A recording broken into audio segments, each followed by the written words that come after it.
So today we're going to be talking about the Apple Watch SE as your only device. There's a lot of reviews out there for the Apple Watch SE as your companion device, an added device, but today we're going to be talking about it from the standpoint of a digital minimalist, somebody that's trying to not use their devices as much. Can this device accomplish being your phone, your communication device, your everything for a day or two, which is the battery life of this device? Let's talk about the good, let's talk about some of the challenges and some things that can be improved as well, and some recommendations for you.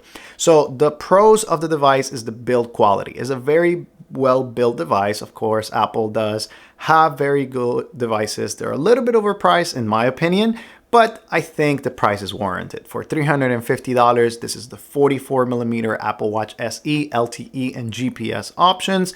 Then I think it's worth it. It's not super amazing pricing, but it does get the job done. I selected the Apple Watch SE because it has the most features for the cheapest price.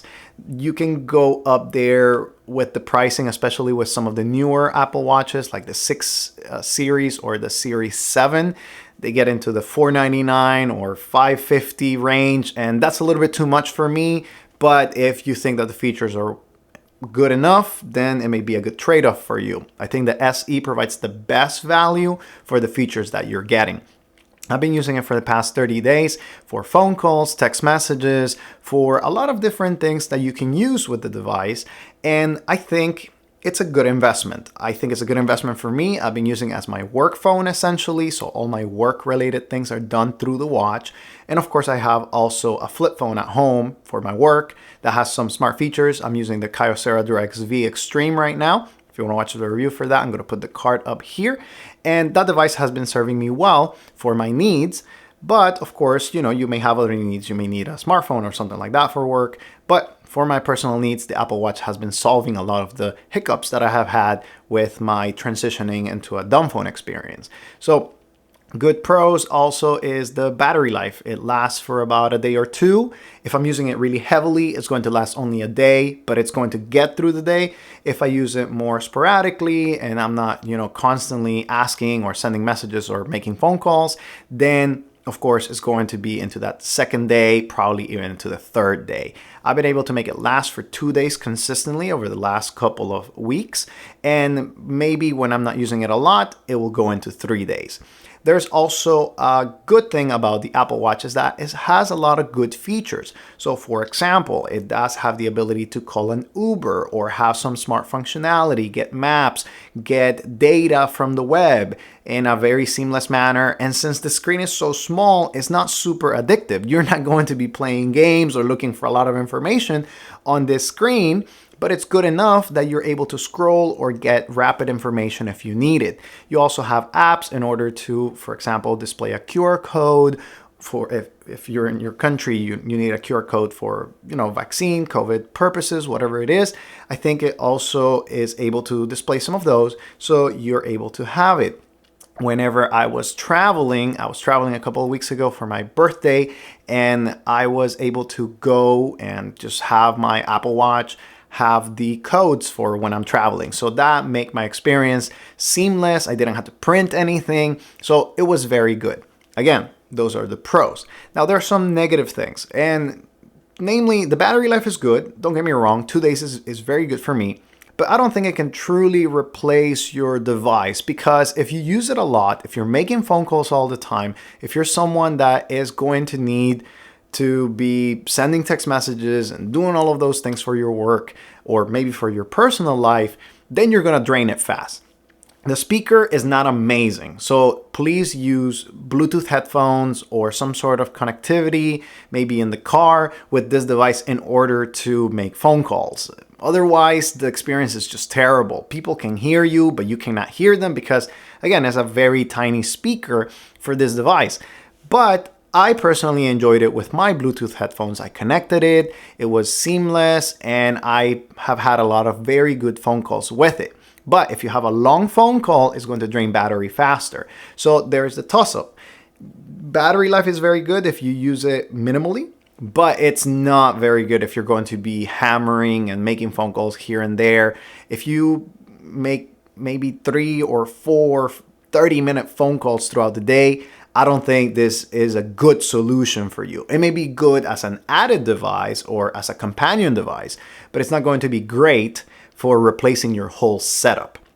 Now, you do have access to some functionality, some extra functionality. Let's say that you want to call an Uber or have that example that I did with the airplane, right? Like you have the QR code ready or, whatever it is, you do have some access.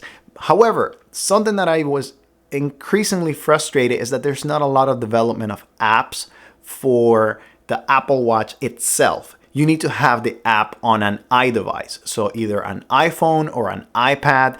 If you don't have the device with you, so if you don't have the iPhone with you, sometimes those apps will not work.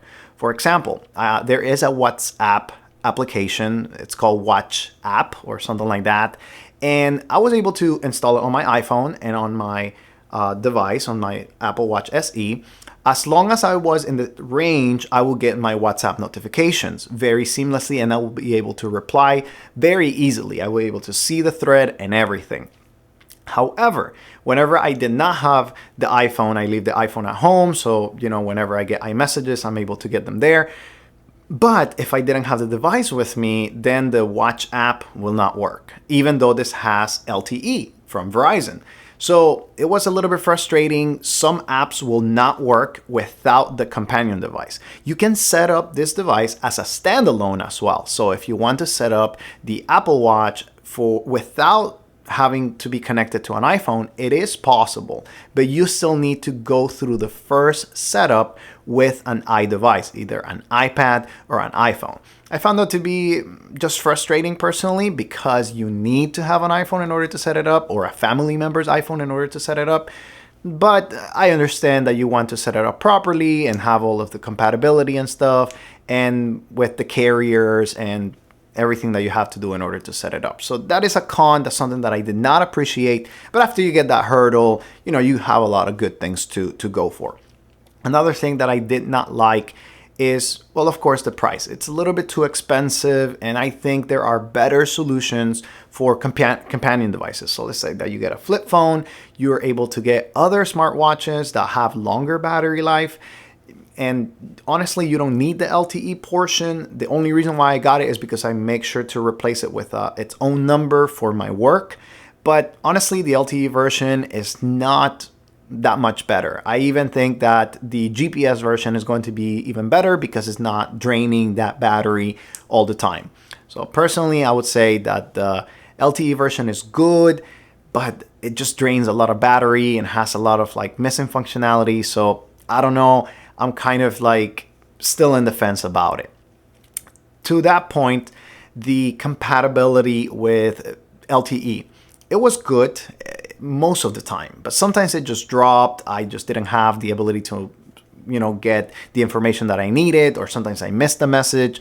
I wasn't able to actually reliably get SMS into the Apple Watch. My iMessages came through, my WhatsApp messages came through, my Telegram messages came through, my Signal messages came through. Everything that was web-based or through the internet, it was very good. But SMS, it was just unreliable. Sometimes it came through, sometimes it didn't. And even though I have set it up with both an iDevice as a companion, quote unquote, companion device, so it transfers all the text messages, and also as a standalone device. So I used it for 15 days with an iDevice linked to it, and then 15 days without it.